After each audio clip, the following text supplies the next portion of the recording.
Makeup artist அஷ்மிதாவை நம்மள பலருக்குமே தெரிஞ்சிருக்க வாய்ப்பு இருக்கு. இவங்களோட கணவர் ஸ்ரீ விஷ்ணுகுமார் சமீபத்தில் ஒரு பெரிய சர்ச்சையில சிக்கினாரு. நண்பரோட தங்கச்சிக்கு ஆபாசமா மெசேஜ் அனுப்புனதா சொல்லி விஷ்ணுவோட ஃப்ரெண்ட்ஸே அவரை ட்ராப் பண்ணி அவரை எக்ஸ்போஸ் பண்ற விதமா வீடியோ எடுத்து விஷ்ணுவோட இன்ஸ்டாகிராம் அக்கௌண்ட்லயே அதை போஸ்ட் பண்ணியிருந்தாங்க. மேலும் அந்த வீடியோலயே விஷ்ணு இப்படி பல பெண்களோட பேசிட்டு இருக்காருன்னு அதோட ஆதாரத்தையும் காட்டியிருந்தாங்க. விஷ்ணு இதை பத்தி போலீஸ்ல புகார் கொடுக்கும்போது, நான் அந்த பொண்ணுங்க கிட்ட தப்பா பேசல, இவங்க காசுக்காக என்னை இப்படி ட்ராப் பண்ணி மிரட்டி பேச வச்சாங்க, 1 கோடி கேட்கறாங்க, நான் உயிர் பிழைக்கிறதுக்காக தான் அப்படி பேசினேன், என்கிட்ட முழு வீடியோ இருக்கு, அதை பார்த்தா உண்மை என்னன்னு தெரிய வரும்னு சொல்லி சில நபர்களோட பேரையும் குறிப்பிட்டு பேசியிருந்தாரு. என் பேர் விஷ்ணு. இந்த வீடியோ சர்க்குலேட் ஆகிட்டு இருக்கிறது ஆன்லைனில் பார்த்துருப்பீங்க.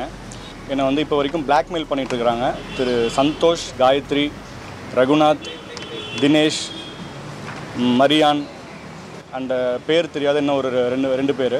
1 கோடி ரூபா கொடுக்கணும், நீ தான் இப்போ அதை பண்ணுற இதை பண்ணுற, உங்ககிட்ட காசு இருக்குது, 1 கோடி ரூபா நீ என்கிட்ட கொடுக்கணும் அப்படின்னு சொல்லிட்டு அடித்து அனுப்புகிறாங்க. என்கிட்ட காசு கிடையாது, நான் கடன் வாங்கி கூட கொடுக்குறேன்னு சொல்லிட்டு உயிர் பயத்தில், அவ்வளோ பெரிய உயிர் பயத்தில், ஏன்னா அங்கே எனக்கு உயிரை தவிர வேறு எதுவுமே எனக்கு தெரியல. இதில் சம்மந்தப்பட்ட அந்த நபர்களும் விஷ்ணு சொல்கிறது எல்லாமே போய், அவனை நாங்கள் வீடியோ எடுத்தது தப்பு தான், ஆனால் அவன் சொல்கிறது எதுவுமே உண்மை இல்லை, அவன் ஆபாசமாக பேசினா அந்த பெண்ணுமே இவன் மேலே புகார் கொடுத்துருக்காங்க, கண்டிப்பாக விஷ்ணு மேலே சட்ட ரீதியாக நடவடிக்கை எடுப்போம்னு பேசியிருந்தாங்க. மேலும் அவங்க விஷ்ணுவோட அந்த வீடியோவை அவரோட மனைவி அஷ்மிதாவும் அதை வச்சு டிவோர்ஸ்க்கு அப்ளை பண்ணுறதுக்காக கேட்டாங்கன்னு சொல்லியிருந்தாங்க. விஷ்ணுவை வீட்டுக்கு அனுப்பிச்சதே நான் தான், விஷ்ணுவோட ஒய்ஃபை கூப்பிட்டு பேசினதே நான் தான், யாருமே அவனை ஹர்ட் பண்ணி மெரிட்லாம் அப்படின்லாம் எதுவுமே இல்லை, சைலண்டா பேச ஆரம்பிச்சதே நான் தான். எவிடன்ஸ் எல்லாமே நம்ம சப்மிட் பண்ணிருக்கோம், எவிடன்ஸ் கரெக்டா இருக்கு. ஏன் போலீஸ்க்கு போலன்னு ஒரே ஒரு கேள்வி நீங்களா கேக்குறதுக்கு நான் சொல்றேன். அவன் புள்ள தாச்சி பொண்டாட்டி நான் முடியாது, நான் இப்பவே லேபர்ல போயிடுவேன், எனக்கு போலீஸ் ஸ்டேஷன்ல அழிய முடியாது, அந்த காரணத்துக்கே அவங்க இன்ஃபேக்ட் அவங்க இது வரைக்கும் அவங்க வெளியில வரல.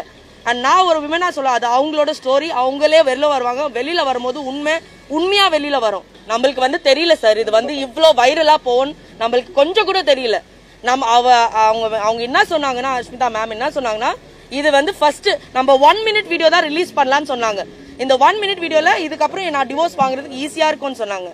நம்மளும் இது வரைக்கும் நம்ம இன்னும் அவங்கள தான் நம்புறோம், அவங்க வெளியில வருவாங்க, கதை வரும், நம்ம என்ன பண்ணோம்னு உண்மை வரும். இந்த சர்ச்சை வந்ததுல இருந்தே சிலர் இது அஷ்மிதா மற்றும் விஷ்ணுவோட பிளானா இருக்கலாம், இவங்க பண்ற ஃபாரெக்ஸ் ஸ்கேமை மறைக்கிறதுக்காக இப்படி நாடகம் ஆடுறாங்க, இது எல்லாமே ஃபுல் ஸ்கிரிப்டட்னு பேசிட்டு வந்தாங்க. இது எல்லாத்துக்குமே அஷ்மிதா எந்த பதிலும் கொடுக்காம மௌனமா இருந்தாங்க. இந்த நிலையில முதல் முறையா அஷ்மிதா இந்த சர்ச்சைக்கு ரியாக்ட் பண்ணியிருக்காங்க. அவங்க என்ன சொல்லியிருக்காங்கன்னா, கடந்த சில வாரங்கள் என்னோட வாழ்க்கையிலேயே ரொம்ப மோசமான ஒரு தருணம், மன ரீதியாகவும் உடல் ரீதியாகவும் இந்த காலகட்டத்துக்கு எனக்கு மெசேஜஸ் மற்றும் பிரார்த்தனைகள் மூலமா கருணையோட ஆதரவா இருந்த ஒவ்வொருத்தருக்குமே நன்றி. இதை பத்தி ஆன்லைன்ல ரொம்ப ஒருதலை பட்சமா பல செய்திகள் வெளியாகி பல யூகங்கள் பரவிட்டு இருக்கு. அது எனக்கும் என்னோட குடும்பத்துக்கும் மன ரீதியாகவும் உடல் ரீதியாகவும் பெரிய பிரச்சனையா இருக்கு. இதனால என்னோட பசங்க வீட்லயே இருக்காங்க. இதை மட்டும் நான் தெளிவா சொல்லிக்கிறேன், நான் என்னோட வாழ்க்கையில எந்த தப்பும் பண்ணல, எனக்கு எந்த ஒரு குற்ற உணர்ச்சியும் இல்ல, அதனால உண்மையே இல்லாத தலைப்பு செய்திகளை பார்த்து நான் ஏன் பயப்படணும்? இந்த கேள்விதான் என்ன நானே கேட்டுக்கிறேன். என்னோட டெலிவரிக்கு இன்னும் சில வாரங்களே இருக்கு. இந்த தருணத்துல நான் ரொம்ப உடஞ்சு போயிருக்கேன். இதனாலேயே சோசியல் மீடியால இருந்து பிரேக் எடுத்திருந்தேன். இது மட்டும் இல்லாம விக்டிமை அவமதிச்சு ரொம்ப கீழ்த்தரமா கமெண்ட்ஸ் நிறைய பார்த்தேன். கடைசியா என்ன சொல்லிக்கிறேன் அப்படின்னா, உங்க யாருக்காவது நான் உண்மையாலுமே தப்பு பண்ணியிருப்பேன் அப்படின்னு தோணுச்சுன்னா சட்ட ரீதியா நடவடிக்கை எடுங்க. அதை விட்டுட்டு இப்படி ஒண்ணுமே தெரியாம